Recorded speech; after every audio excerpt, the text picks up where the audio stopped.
Yo! What's up guys? Usapang Web3 na naman tayo. At sa video na to, pag-uusapan naman natin itong mga tokenized RWA or mga real world asset.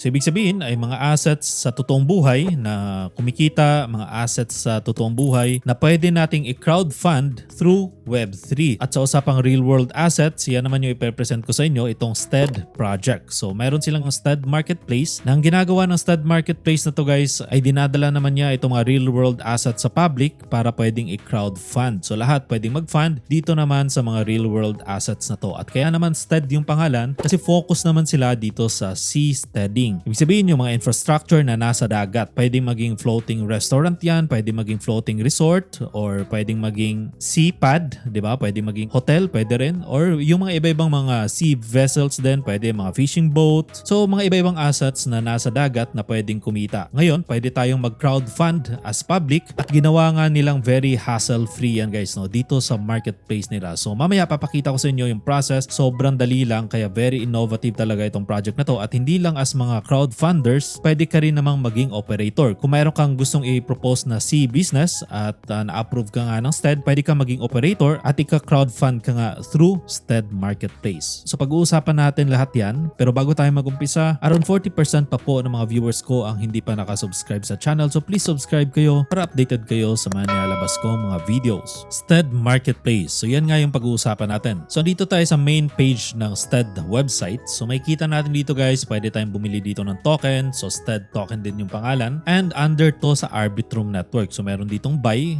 Pero mamaya na natin pag-usapan yung gamit ng token na to. No? Pero ito naman yung gagamitin natin sa pag-crowdfund ng iba-ibang mga projects dito sa STED Marketplace. So balik muna tayo dito sa website at putahan muna natin yung sinasabi ko nga sa inyong very innovative project, itong STED Marketplace. So dito sa taas guys no, under ng marketplace, so click natin yan. At dito makikita natin yung iba-ibang klaseng mga properties. Ang isa pang kagandahan dito sa STED, ang unang activation nila ng project ay dito sa Pilipinas. So itong mga properties na to na nakikita natin dito ay nasa Pilipinas to. So uunahin nila yung Pilipinas guys no. So bakit Pilipinas? Kasi sa Pilipinas maraming turista at sa Pilipinas nga ay napakalawak ng tubig kasi nga island tayo, di ba? So napakalawak ng properties natin sa tubig na pwedeng gamitin dito naman sa mga businesses na to. So dito sa STED guys, mayroon dalawang sides. Meron tayong crowdfunding at meron din namang operating side. So unahin muna natin itong crowdfunding. So pagka pumasok tayo dito sa marketplace, makikita natin dito sa taas, meron dito mga funded na mga properties. Ibig sabihin itong mga properties na to ay fully funded na to. So meron na tong pera para makapag-start na construction. Yung iba dito is nagko-construct na.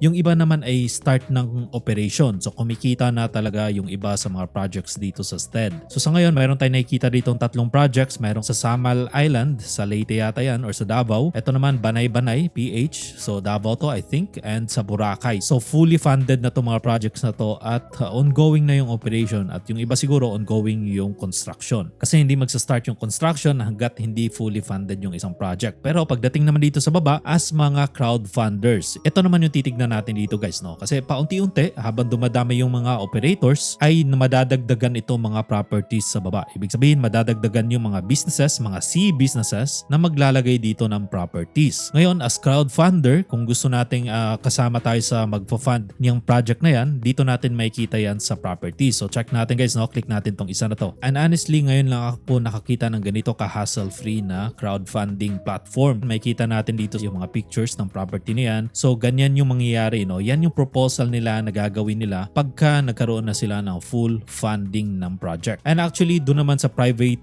funding nila is nakagawa na talaga sila ng ganito. Yung mga pinakita kong video sa inyo, talagang functional na yon at nag-accept na rin sila ng guest doon naman sa ibang mga properties. So ito, Reef Resort Glamp House tong property na to. So pwede natin itong i-crowdfund. So kahit sino pwede mag-fund dito. So yun yung target talaga dito guys. No? Makikita natin real time yan habang pinafund yan ng public. Tataas naman ang funding dito. So 22% na ang na-fund ng project na to at meron siyang kailangan na total cost na $17,000. Ngayon sa presyo ng STED ngayon ay ang gagawin naman natin as crowdfunder, pwede tayo maglagay dito, mag-approve lang tayo ng wallet through MetaMask at yun nga under ng Arbitrum Network, pwede na agad nating i-fund yan. So nakalagay naman dito lahat ng information na kailangan natin. So ang presyo ng STED token ngayon is $0.7 ang isa. So bibili tayo ng STED token at yun nga yung papasok dun sa project para ma-fund tong project na to. So nakalagay yung total raise. Ito naman quantity to ng STED, so hindi siguro dollars yan. And yung operator naman na mag-ooperate ng project na to, mayroon siyang 60 months. So after niya makuha yung funding ay mayroon siyang 60 months para makabayad at kailangan niya magbayad ng around $359 every month. So 5 years niyang babayaran yan. So ipa-fund yan ng public at meron dito nakalagay. Gaano ba katagal gagawin yung project na yan? So 3 months yung nakalagay dito. So ibibigay na sa inyo lahat ng information. Kung gusto niyo mag-fund dito sa project na to, ilalagay niyo lang yung amount at i-approve lang sa wallet. So ganyan kadali at ganyan ka-hassle-free mag-fund ng mga real-world assets to guys, no? Kahit kayo pwede nung bisitahin ito at sila din nag-update din naman sila from time to time dito sa website nila kung ano na nangyayari dyan sa mga projects na yan. And dito naman sa gilid under ng details, makikita natin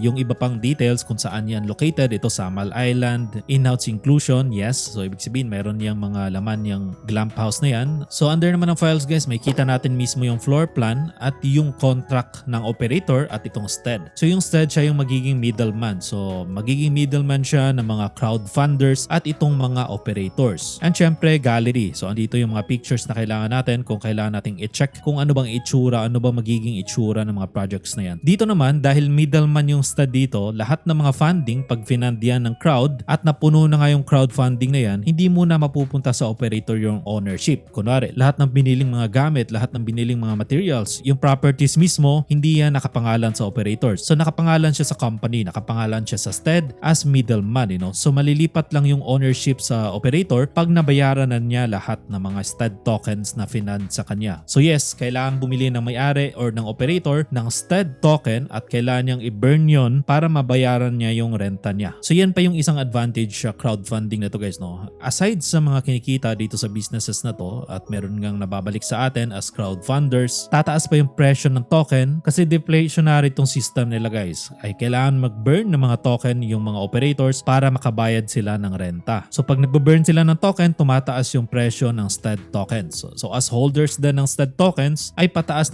naman yung presyo niya. So aside from real world asset na kumikita, hindi pa babagsak yung presyo ng STED token. Yun yung crowdfunding, you know. Ngayon, puntahan naman natin yung operation side. Kung gusto mo maging operator, ano ba ang magiging itsura at ang process? So para maging operator, kailangan mo muna mag-reach out. So wala pa to sa website sa ngayon. Pero ito yung magiging feature nitong STED Marketplace. So as operator, ay kailangan mo muna magpa-approve ng isang project dito sa STED. So vetting to guys, no? Ibig sabihin, hindi basta-basta kahit sino pwede lang ay magpa-crowdfund dito ng mga project. Kailangan vetted ng STED. Kasi sila yung middleman, kailangan nilang i-assure na alam mo yung ginagawa mo na may future yung project na pinopropose mo. So as operator, ay magpapa-approve ka. So nakalagay dito. So ito yung magiging process, you know? Pending approval. So pagka pending approval ay kailangan ng time para ma-approve ng STED. Ngayon, pag na-approve na ng STED, lalabas na sa STED Marketplace yung property mo. So nakalagay dito on funding na. So parang ito naman yung back-end interface na magiging mga operators. So nakalagay dyan funding na. Pag na-approve na, di ba? So start na ng funding at dito na papasok yung STED Marketplace. Pwede na mag-fund yung public through STED token. So funding na yan. Pag napuno yan, ay dito na yan sa burning. So pag napuno, ay bibigay na yung budget doon naman sa operator. Pero syempre, ang ownership ay nasa STED pa rin. So kailangan mag-burn ngayon ng mga token yung operators para makapagbayad siya sa crowdfunding na hiniram niya. So parang loan niya yon dito naman sa STED. So dito, nagbe-burn siya ng token. So under dito sa process na to at pag nakabayad na siya or naka-burn na siya ng lahat ng token na kailangan niyang i-burn para mabayaran niya yung crowdfunding na yon, magiging finish na. So malilipat na yung ownership ng property from STED to operator naman. So very exciting din, hindi lang para sa mga crowdfunders, pati naman sa mga operators na mayroong mga innovative C projects or mga floating infrastructure para nga i-present nila sa public at ma-crowdfund. Ang kagandahan lang dito sa STED ay gagawin nilang hassle-free sa lahat para sa mga operators at para sa public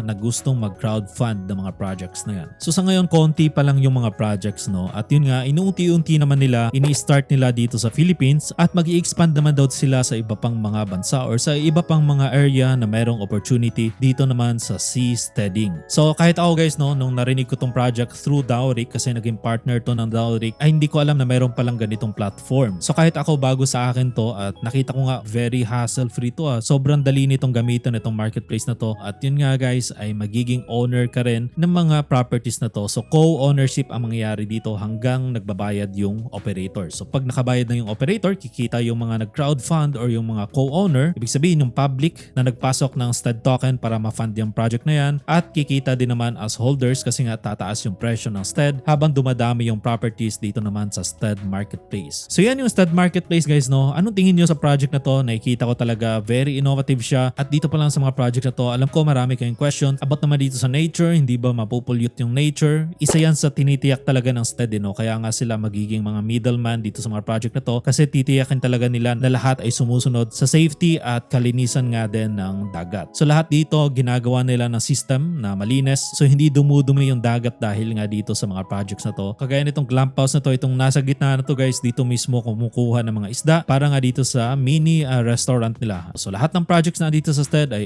eco-friendly, tinitiyak nila yan. Number 1 yan sa list naman nila ng priorities. So yun yung video natin guys, no, about naman dito sa STED at dito sa STED Marketplace. Nung nakaraan ay marami na rin akong pinost dyan sa Twitter about nga dito sa project na to at titignan pa natin, no, yung ibang update. Lalo na pagka nagkaroon pa to na maraming properties or projects na papasok dito sa marketplace. Ano pa kaya? Kasi ngayon meron na silang glamp house, meron na silang arcpad, meron na mga fishing boat at meron pang ibang mga innovation na iniisip nila at very exciting na makita nga na una nilang ginagawa yan dito naman sa Pilipinas. So hanggang sa susunod nating mga Web3 news, huwag niyong kalimutan mag-subscribe sa ating channel at i-click ang notification bell para lagi kayong updated sa usapang Web3. Pa-follow na rin sa Twitter at sa TikTok page ko.